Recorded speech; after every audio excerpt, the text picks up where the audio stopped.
Throughout the bloody battle for the Pacific, one class of fighting ship was always in the thick of the action. Its creed was to go in harm's way, and its motto, kill or be killed.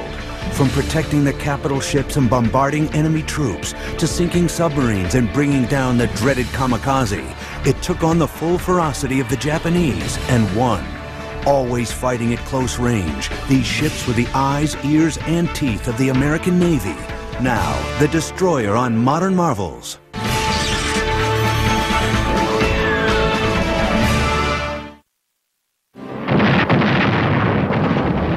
April 9th, 1942. Japanese troops capture the Philippine peninsula of Bataan. More than 70,000 Filipino and American troops are taken captive. It is the largest U.S. Army in history to surrender, and one of the blackest days of the war. General MacArthur vowed that one day he would return and retake the islands. But that day seemed a long way away. Japan appeared invincible. Poised to sweep across the entire Pacific, a shudder of fear reverberated throughout the free world. But on that same dark day, a ship with a radical new design was undergoing trials for the U.S. Navy. It would be the first of the most successful fighting ships of World War II, the new Fletcher-class destroyers. The genesis for the destroyer was in the 1870s, when motor torpedo boats were used to attack battleships. Relatively small but extremely fast, they were usually armed with a single torpedo tube and some form of rapid-fire machine gun. By the outbreak of World War I, the torpedo boat had evolved into the destroyer. It had become the backbone of navies throughout the world. But in the 1920s, Japan launched a new class of destroyers. The West took notice. These fast, heavily armed ships with 5-inch guns were stronger than any ship in a Western fleet. As Japan's expansionist policies grew, so did her fleet. Soon, powerful battleships, carriers, and cruisers were churning out of dockyards. Germany and Italy were also determined to build up their fleets. Ship after ship took to the seas. But in America, little was done to counter these threats. The design of the American destroyer really was static into the 20s and early 30s. No new ships were built. Many were decommissioned. So basically, the type of destroyer that the Navy, U.S. Navy, had into the 20s and 30s was the World War I emergency program flush deckers. As the world entered a frenzied arms race, American naval designers finally looked closely at these new fleets. What they saw was alarming. America had to come up with a fast and heavily armed destroyer of her own. The designers also faced an additional problem: enemy aircraft. Planes were becoming faster and more powerful. New destroyers would need enough firepower to not only protect themselves, but also destroy the aircraft. In 1939, plans were laid down to build a new class of American destroyer, the Fletcher class. These would be the largest destroyers ever built by any nation. The design was an engineering achievement, a balance of ruggedness and seaworthiness, armament and speed on a classically proportioned steel hull. 376 feet long and nearly 2,900 tons when fully loaded, the Fletchers were significantly larger than any previous American destroyer. They had 5 5-inch guns, 10 21-inch torpedo tubes, 7 40-millimeter guns, and 7 20-millimeter guns. And they were armed with 56 depth charges. They were also the first destroyer fitted with surface and air warning radar. With their 60,000 shaft horsepower engines, delivering a speed of over 36 knots, the destroyer was destined to be an awesome fighting machine. World events would soon prove it. In September 1939, Germany invaded Poland. In 1940, German U-boats began decimating British convoys in the Atlantic. America was still neutral, but one incident would bring her closer to war. On September 4th, 1941, during a routine convoy patrol, an American World War I destroyer, the Greer, had 2 torpedoes fired at her by a U-boat. The U-boat fired torpedoes at the Greer, which in turn responded with depth charges. Greer, of course, had been shadowing the submarine, and so the German U-boat skipper, in defending his ship, fired torpedoes. Although the Greer was not hit, President Roosevelt sent a chilling message to Germany. With millions of Americans listening, he issued a shoot-on-sight order to the U.S. Navy on any German vessel found in American waters. But let this warning be clear. From now on, if German or Italian vessels of war enter the waters, the protection of which is necessary for American defense, they do so at their own peril. Shortly afterwards, another U.S. destroyer, the USS Kearney, was badly damaged by a torpedo attack. 11 American sailors were lost, the first U.S. deaths by Germans. America had been bloodied in a war that she was not fighting. The U.S. Navy's destroyers had fired America's first shots of the war. This was just the beginning. A full-scale world war would soon erupt, with a destroyer at the tip of the spear.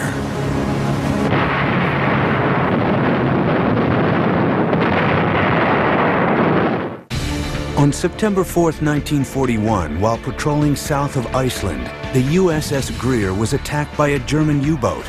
The Greer evaded 2 torpedoes fired at her and became the first American ship in World War II to attack the Germans. The destroyer will return on Modern Marvels.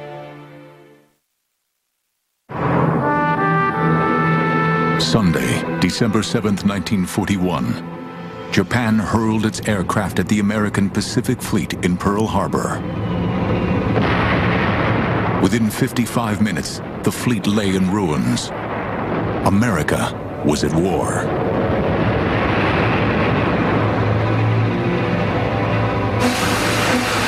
Immediately, the might of the U.S. industry mobilized behind the war effort. The Pacific Fleet had been severely damaged. The country needed ships to take the fight back to Japan. Across America, shipyards sprang into action to build the hardware that would avenge Pearl Harbor. 11 shipyards were given the task to build the new destroyers.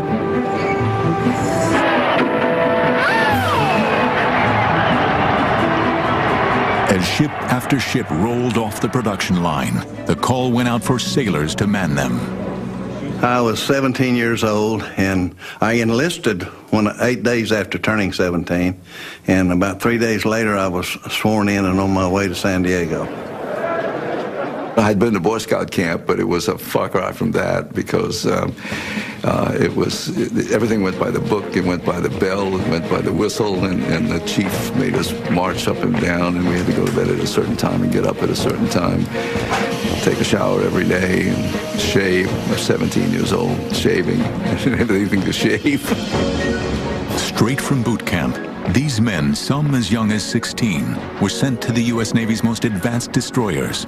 For many, it would be love at first sight. Well, I loved it immediately. That's called the Dungaree Navy. All one crew, really. Officers and men were one group together. Destroyer is a special thing unto itself. It has the speed and it throbs, and you know you're at sea on those things. So it was something I found exhilarating. But the bloody fight for the Pacific had intensified. Japan conquered everything before her. American forces had to control the seas before they could retake the islands. The destroyer would be in the thick of the battles. June 1942, Midway. In an unforgiving battle, the U.S. Navy's aircraft sank 4 of Japan's frontline aircraft carriers, but at a price. The carrier USS Yorktown was also sunk. At the very same hour, 7 time zones away, the first of the new breed of destroyers was ready to enter the fight for the Pacific. But its crewmen would soon find out the conditions aboard a U.S. destroyer were a far cry from the comfort enjoyed aboard the bigger capital ships. Complement of the ship was slightly over 300 officers and crew. And the officers, they lived 2 to a stateroom, and the enlisted people lived 50, 60 in a compartment. And the bunks were just big enough for one person. You didn't turn over too much because you'd fall out. They were stacked either 3 high or 4 high. I was on the bottom bunk, so I was maybe this high off the deck, which meant I could get up easy, just roll out and start going. When everything you own goes in a little footlocker that big, you know, it doesn't seem like you're needing space. You know, you got plenty of room. And as long as you got your bunk and mattress, well, you're in pretty good shape. Heat was tremendous.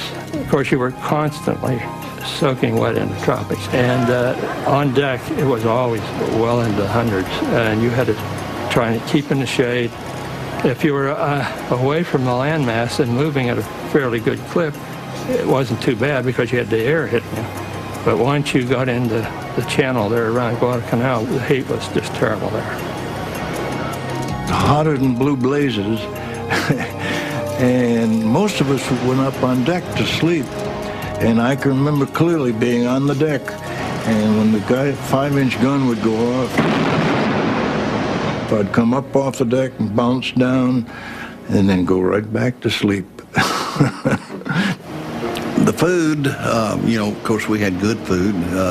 You got a little bit tired of it. The old saying used to be that they had the best food in the world until the cooks got it. And then they changed it all, but they did a good job. And we ate real good most of the time. The food was horrible.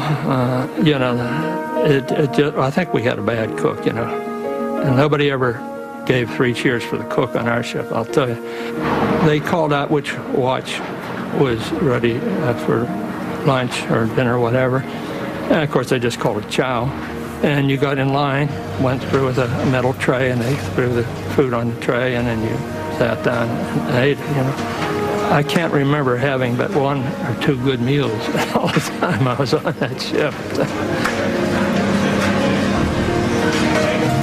For the officers, life on board a destroyer was much more comfortable. The officers lived pretty darn well.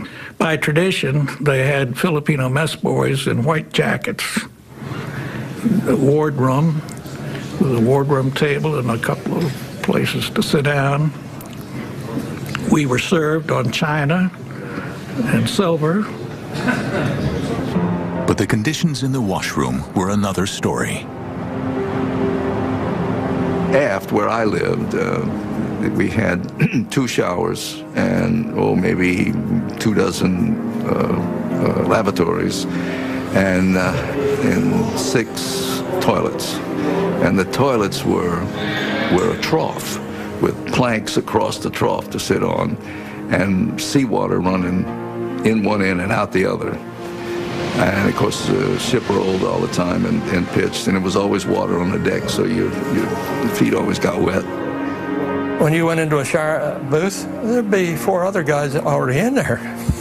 So what you did there was kind of lather up and get splashed from these other fellows, and then hopefully get enough water on you to get rid of the soap. So there's always maybe 8 or 10 naked men standing around either getting wet or soaping or getting rinsed or whatever. It was an experience. But in the washroom, there was one place no one wanted to be: on the red seat.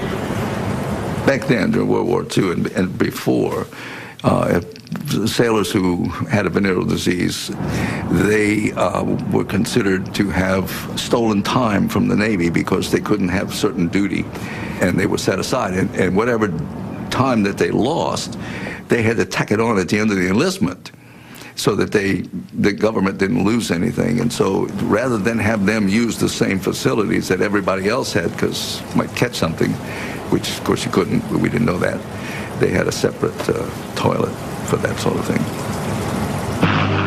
In the fall of 1942, Fletcher-class destroyers arrived in Guadalcanal and formed an elite fighting unit known as the Cactus Strike Force. It wasn't a moment too soon. Japanese forces were continuing to advance. The technology, engineering, and armament of the destroyer had to pay off. Lives depended on it. The first U.S. destroyer, the USS Bainbridge, was commissioned on November 24, 1902. The Bainbridge was actually a torpedo boat destroyer that was 250 feet in length, displaced 420 tons, and had a speed of 29 knots. She carried a crew of 75. The destroyer will return on Modern Marvels. By early 1943, the first 5 Fletcher-class destroyers had arrived in the Pacific. They were known as the Cactus Strike Force. Their first job was to target and smash the Japanese supply convoys, ferrying troops used in the invasions of the Pacific Islands. It's something that's hard to describe. You have no lights. Not any ship has a light showing. And there were all sorts of navigational hazards which you thought of. As a matter of fact, we were using some charts that dated back to the 1700s. We got very close, within 60 miles of the Japanese airfield, so that's why we had to do it at night. And they were coming down mainly to resupply their troops, and they had a sophisticated barge system that would go hug the shoreline and go at night. So our job was to intercept them and try to cut them off. And their job was to get by us. Already, the role of the destroyers was changing. At first, they were considered only as defense for the capital ships. Now, the Fletchers were being thrown into the furnace of battle. If there was a strong point you wanted reduced, you called for fire from the ships offshore, and many times it was a destroyer that provided that. They would screen the larger ships, the battleships, carriers, cruisers, performing such duties as lifeguard. Say if a pilot went down or a plane crashed astern of the ship, the destroyer would be there to pick the pilot up, usually rewarded by the carrier with a gallon of ice cream or two for their efforts. They performed convoy escort. In short, any duty that needed a fast ship to go in harm's way, that usually where the Fletchers ended up. The destroyer was a floating gun platform. The 5 5-inch guns and their devastating firepower were its main armament. The 5-inch 38 could fire a 54-pound projectile 18,000 yards, which is about 9 nautical miles, about 10.5 statute miles. Had a ceiling of over 35,000 feet for anti-aircraft. Then, of course, it could be used rapid fire for beach invasions and that sort of thing. Ammunition from the magazines below deck was fed to the guns as fast as they could fire them. We fired 3 every 3 seconds, but they had to qualify that because that if everything goes proper. These men laying these big projectiles in the tray, they can't hold up too long loading them that fast.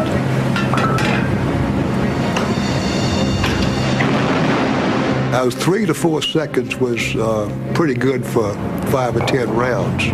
After that, your fire slows down. It's dirty. You'd be surprised that every time the gun fires, you have grease flying around and gunpowder. and you come out, you're just peppered with grease all over your face and clothes, and very smoky, very noisy.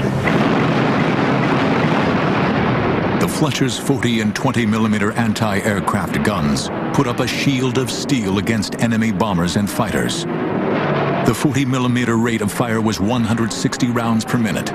The 20 millimeter, a staggering 450 rounds per minute, enough to shred an aircraft in seconds. I was a loader on a 40 millimeter gun, which was a good position to be in. The problem was you were so busy loading that you couldn't really look at the plane that was coming in, and if you did, there was always a chance of you losing your concentration on getting that gun loaded. So I tried not to look at the planes coming in. A command center that controlled all this firepower was deep in the ship. Packed with the latest electronic radar, it could locate the enemy up to 40 miles away. It was known as the CIC. CIC is the Combat Information Center, and all communications and all the radar returns, all the radar equipment, and most of the radio equipment too was centered in the Combat Information Center. And all during any action of any sort, that's where everything was kept track of. With its radar tracking anything that moved above the surface, the Fletchers also had the most sophisticated sonar, enabling them to hunt down anything that was below the sea. As a sonarman, my assignment was to go up on the bridge where the sonar equipment was, and we sent out a signal underwater, a sound signal, and it went out until it hit something, and we could tell by the time that the signal went out and the echo came back, we would get the distance. And so we knew where it was. Then the officer says to the telephone talker, "Fire one." Fire one. Fire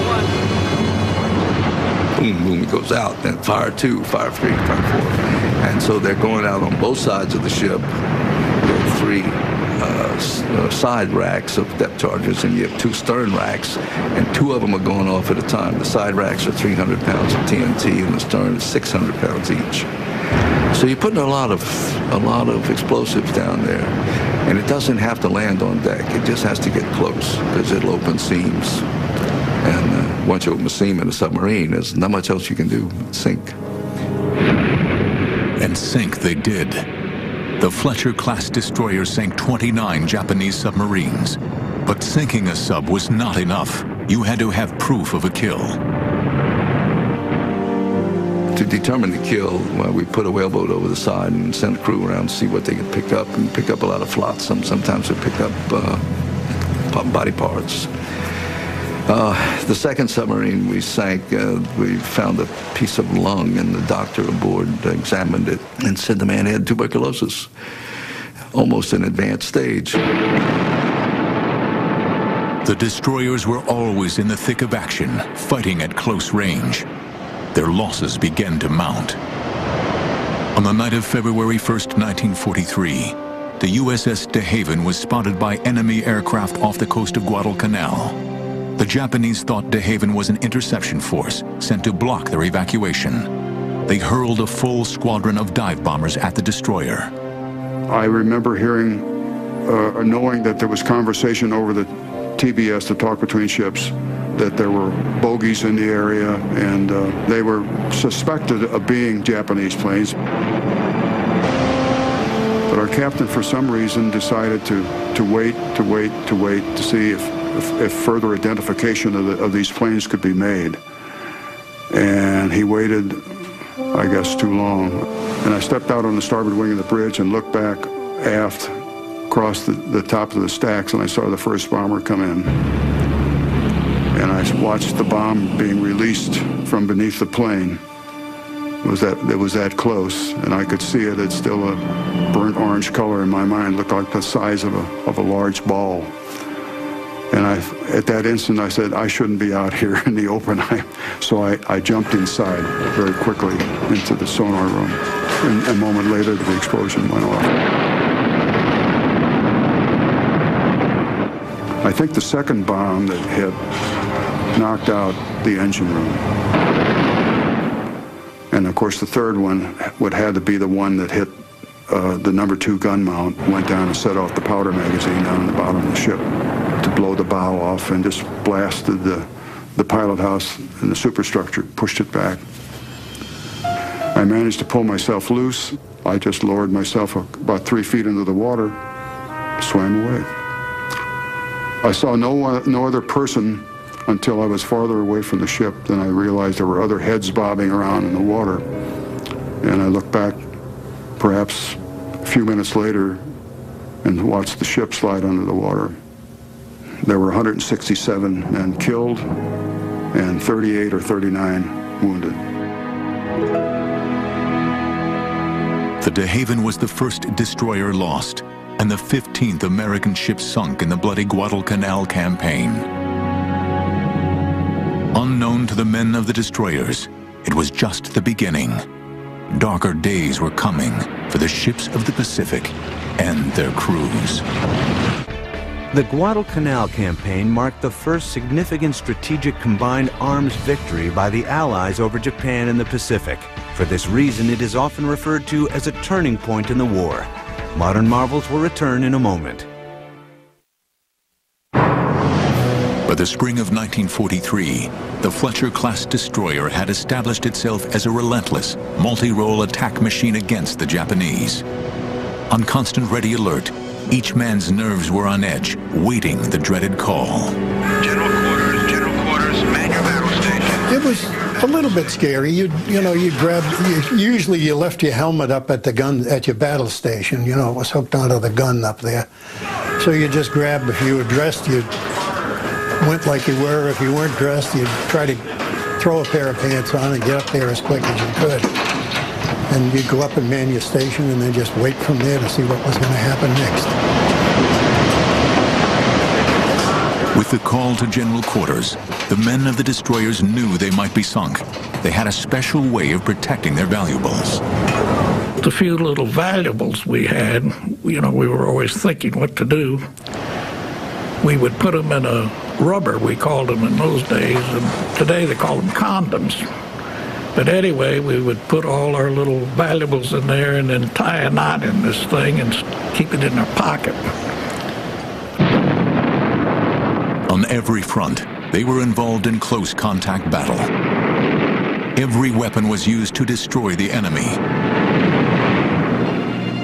But perhaps one of the strangest weapons was used on the night of April 5th, 1943.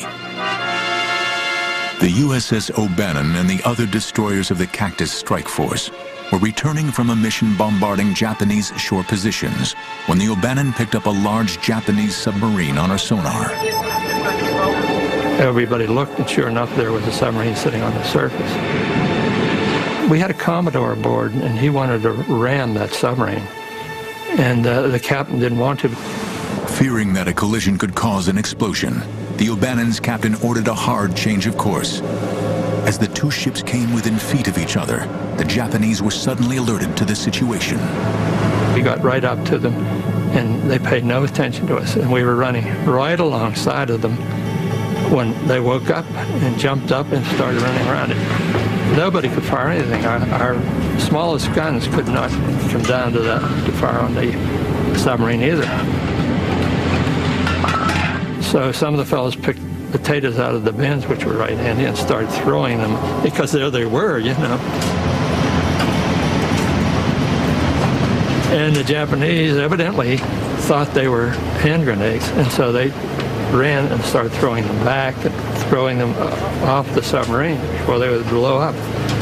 And in that period of time, they did not get to their gun, and we were able to pull away from them and start firing. And then we came back and made a run on them. And evidently, we learned later that we actually did sink the submarine. A fitting tribute to the men of the O'Bannon was delivered in the form of a plaque. It was sent by the potato growers of Maine. The relentless fight for the Pacific continued through 1943. By 1944, the destroyers had been involved in some of the bloodiest battles of World War II.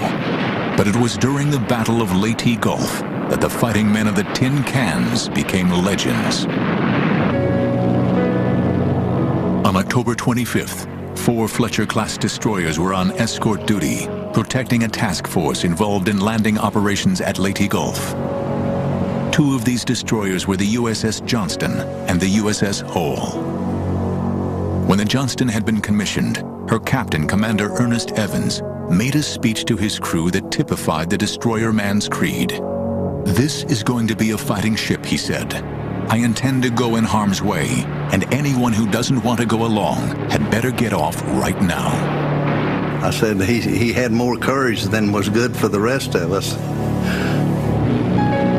The men of the Johnston and Hull thought they were protected from any surface attack by the ships of Admiral Halsey's 7th Fleet and were completely surprised when heavy shells started to land around them. The 2 destroyers were in the gun sights of the Japanese Navy's Center Fleet. There were 4 battleships in that Japanese fleet, 8 cruisers and 11 or more destroyers. And the Yamato was the largest battleship in the world. They had 18.1-inch guns, and they had 9 of them. And one projectile weighed about 3,400 pounds, compared to our 54 pounds for a 5-inch projectile. Captain Evans, who had promised his men that they were going into harm's way, led his ship in a David and Goliath heroic attack. The first order I heard him give was all ahead flank, and which meant as fast as you could go. We began making smoke, zigzagging, so he told our gunnery officer to pick out one of those lead cruisers, and we did, and we made the torpedo run on it. And I know I stood over on the starboard side and watched all 10 torpedoes as they were fired.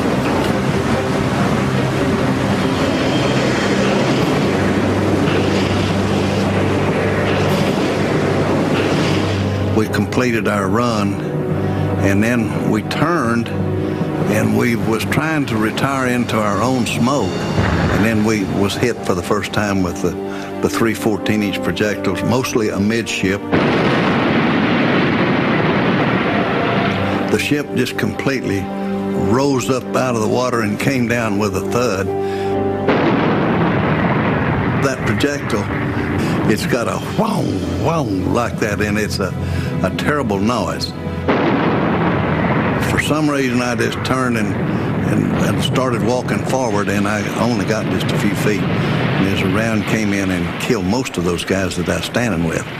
And I look back and I recall, I can still see it today, one of my friends from about half up, and his arms are still moving.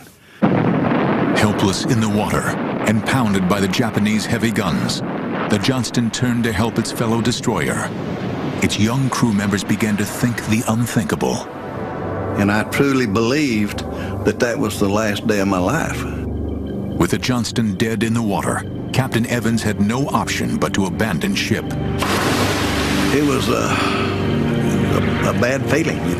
First of all, you'd never seen anything like you saw that day, and you was one of those that thought, well, this can't happen to me, Yeah, it wasn't a good feeling at all. As the survivors huddled together on life rafts, they thought that rescue would come swiftly. As the day wore on and the evening came on and began to get dark, well, then you began to wonder, now, where in the hell are they? And why aren't they up here, to retrieve us? Within 2 hours, the Johnston, the Hull, and the escort ship Roberts had been sunk, and the survivors were scattered over miles of ocean. But the U.S. Naval Command was fearful that if a ship should find them and stop, it would be a sitting target for enemy submarines. They issued a terrible order, permission denied to save survivors. Our task force commander knew exactly where we were. He knew we were in the water. Other ships was asking permission to come back and get us, and it was denied. The men had sacrificed themselves to save the carriers and protect the landings at Leyte Gulf. For the crews of the destroyers abandoned at sea, the horror was far from over. We saw our first shark about 3 o'clock that afternoon. Somebody would scream out when one of them had a hold of them. And we had a chief petty officer that one of them got him in one of his thighs, and then just a few minutes afterward got him in the other thigh. And so when they'd scream out, you knew that a shark was hitting somebody. For the next 2 days, the men fought the sharks and the elements. The water was cool at night, but the sun was hot in daytime. And of course, we were here up, we're getting burnt real bad. This little float wasn't very big that we had, and we put the most wounded inside that, which was a couple of guys that was burnt real bad and couldn't see. Then dark or just a little bit after dark, both of them died. So we let them slip beneath the surface. When finally rescued, out of the combined crews of over 600, only 147 survived from the Johnston and 86 from the Hull. The heroism of the destroyer crews was summed up by an official naval historian. In no engagement of its entire history has the United States Navy shown more gallantry, guts, and gumption.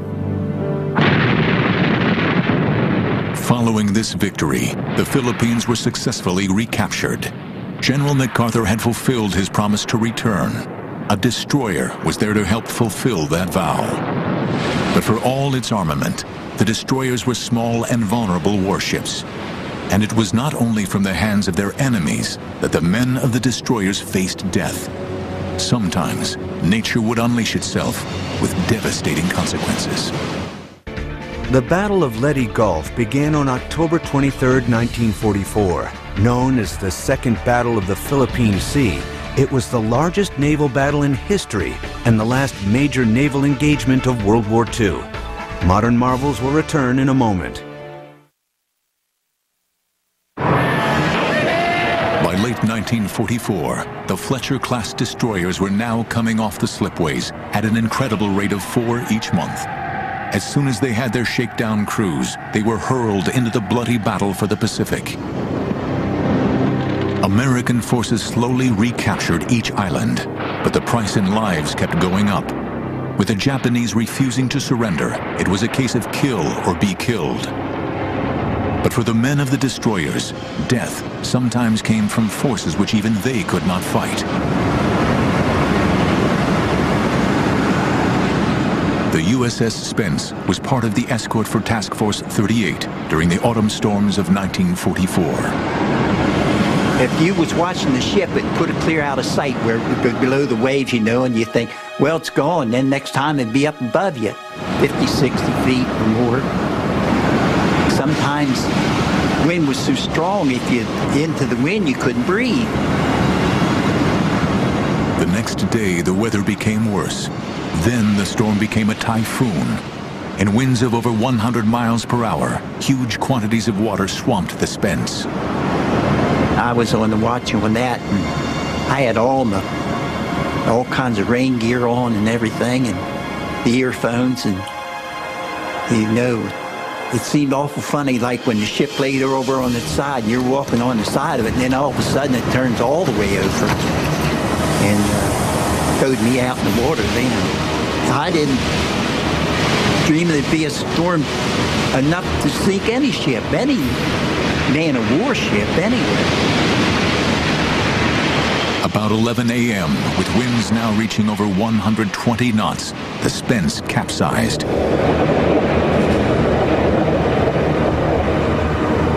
Of the 330 men aboard, only 24 survived. Everybody that was below deck in the engine room and the fire rooms and that, they never had a chance. The ship upside down, there's no way in the world they could ever get out. 2 other destroyers also sank in the typhoon, and the mighty carrier Hornet had its flight deck ripped apart. Nearly 790 officers and men lost their lives during the storm. But the men of the destroyers were about to face a far more deadly onslaught. During the Battle of Leyte Gulf, the Japanese, desperate to defend their positions, turned their fury into a new form of attack, the kamikaze. Again, it was the destroyers that were in the front line of battle. Their mission was clear: target and kill any kamikaze aircraft in the vicinity of an aircraft carrier. It was a total suicide effort. First time I saw it, I couldn't believe it. They came in, and we were in a big formation. We had destroyers in a circle in the middle of the big ships. And they had to fly over us to get to the big ships. And I would see these planes coming in and see the shells going out, and we fired the 5-inch guns. They'd say the proximity fuse, which meant they would explode and shrapnel go all over the place. And 40 millimeters are going out, the 20 millimeters are going out when they get close enough. And you just sit there and say, well, how can you get through it? There's so much metal up there that they're bound to run into something. But if it didn't hit the right place, then this thing still flew. So we just grit your teeth and you keep shooting, bang, bang, bang, until finally you'd hit it, or it would fly over you and go look for something else. On April 6, 1945, the USS Bush was on picket duty off the coast of Okinawa when CIC's radar picked up a large formation of enemy aircraft. We first spotted them about 50 miles away. We saw a pretty large group, probably 10 to 20 planes. And here's another group behind that. And then almost immediately a third group, and then a fourth group. And so we knew this was going to be a big one. Within minutes, the Bush knew that they were the target. We had a plane coming in at low on the water, on our bow, right for us.